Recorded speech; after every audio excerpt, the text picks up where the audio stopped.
Halo, hari ini kita akan membuat pupuk organik cair dari bahan limbah pisang. Nah, pupuk organik cair berbahan limbah pisang ini gunanya adalah untuk membantu mendukung tanaman pada masa pembungaan dan pembuahan.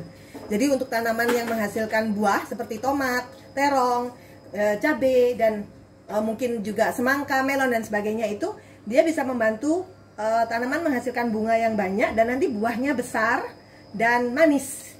Karena tomat dikenal mengandung banyak kandungan fosfat ya. Jadi sekarang kita akan mulai dengan caranya. Caranya adalah kita menggunakan limbah dari kulit pisang. Kulit pisang apapun boleh. Kalau memiliki pisang yang sudah busuk-busuk, hitam-hitam, atau dibuang, Anda bisa ke tukang buah dan meminta limbah mereka. Biasanya diberikan gratis. Atau tukang pisang goreng itu biasanya juga memberikan limbahnya secara gratis. Bisa digunakan. Kemudian ini satu bahan utamanya adalah jelas kulit pisang dan limbahnya. Pisangnya juga boleh. Kemudian tangkai-tangkainya juga boleh. Tapi dari buahnya ya, tidak perlu pohonnya. Cukup hanya dari buahnya saja. Kemudian molase atau gula tebu, tetes tebu. Kalau Anda tidak punya, bisa diganti dengan gula merah atau gula putih. Kemudian ini air cucian beras kalau ada, kalau tidak ada air biasa. Dan yang terakhir mikroorganisme lokal. Itu Anda bisa dengan membeli ini produk merek ini ya. Ini namanya EM4. Dia mengandung mikroorganisme macam-macam. Jadi yang intinya bakteri ini digunakan untuk membantu proses fermentasi, bakteri fermentasi. Tidak perlu membeli, Anda juga bisa menggunakan mol sendiri. Misalnya Anda, ini beberapa mol yang saya buat sendiri di rumah, nanti saya ajarkan juga cara membuat mol di video lainnya. Itu bisa digunakan. Misalnya ini mol air leri ditambah air kelapa ditambah Yakult, hanya itu. Nanti dibiarkan saja terfermentasi 1 bulan, nanti hasilnya bening seperti ini bisa digunakan sebagai pengganti. Kalau ada ini, kalau nggak ada ini, kalau nggak ada, satu lagi yang bisa Anda dapat dengan gampang adalah Yakult. Yakult cukup 1 botol, bisa ya. Oke, sekarang kita akan haluskan bahan ini dengan tambahan-tambahannya ya. Kita akan gunakan kali ini aja, EM4 aja, karena dia bakterinya lengkap. Oke, mari kita ke sini. Sebentar.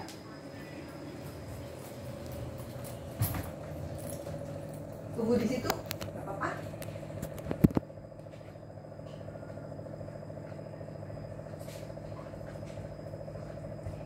Kita akan blender ini ya.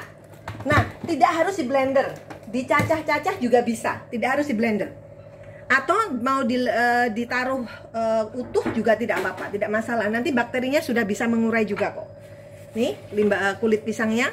Tadi sudah ada 1 pisang busuk saya masukkan situ. Air leri.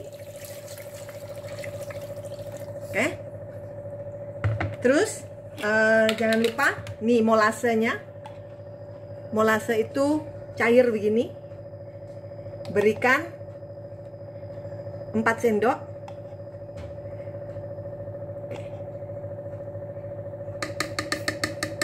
Atau tergantung, dikasih 2 sendok juga tidak apa-apa, tidak ada masalah.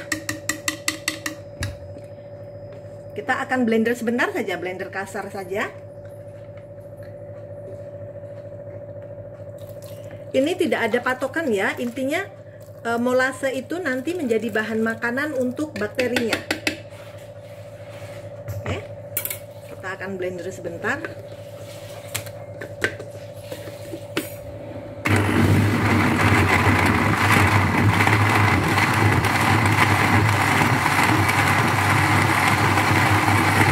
Sudah cukup begitu saja. Kita akan taruh di dalam sebuah toples yang bersih. Nih, toples bersih. Oke, kita taruh di sini. Tadi ingat ya, mikroorganisme lokalnya belum dimasukkan.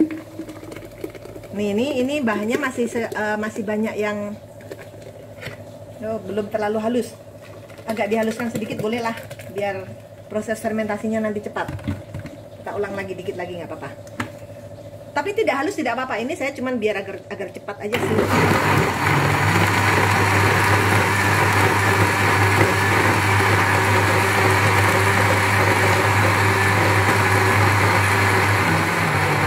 Nah, tuh. Masukkan. Ini sudah lebih halus. Nanti dia akan menghasilkan pupuk yang jernih di atas dan pupuk yang kental di bawah. Itu nanti yang ampasnya bisa dijadiin kompos, ditaruh aja di tanah bisa. Kita tambahkan lagi air leri. Nah, yang terakhir kita masukkan adalah nih EM4-nya atau Yakult 1 botol kecil, atau kalau Anda punya MOL, mikroorganisme lokal. Biasanya rasio antara Yakult dan gula adalah 1:2. 1 EM4 dan 2 molase. Biasanya seperti itu.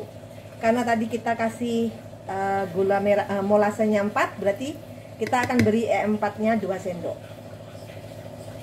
Jangan ikut di blender karena ini isinya adalah bakteri. Tidak usah ikut di blender, nanti malah pada mati nanti bakterinya. Ditambahkan belakangan. Boleh 2, boleh lebih, bebas kok. Tapi kita juga nggak mau terlalu boros karena 2 saja sudah cukup. Oke? Nah, sudah. Ini saya habiskan aja air lerinya. Air lerinya terutama yang kental itu bagus sekali. Dia mengandung banyak karbohidrat yang menjadi makanan bakteri juga. Dia membantu proses fermentasi dengan baik. Pastikan tidak terlalu penuh. Nih, tidak boleh terlalu penuh. Karena kalau penuh dia bisa tidak ada tempat untuk gasnya dan dia bisa meledak. Karena proses fermentasi ini akan menghasilkan banyak gas.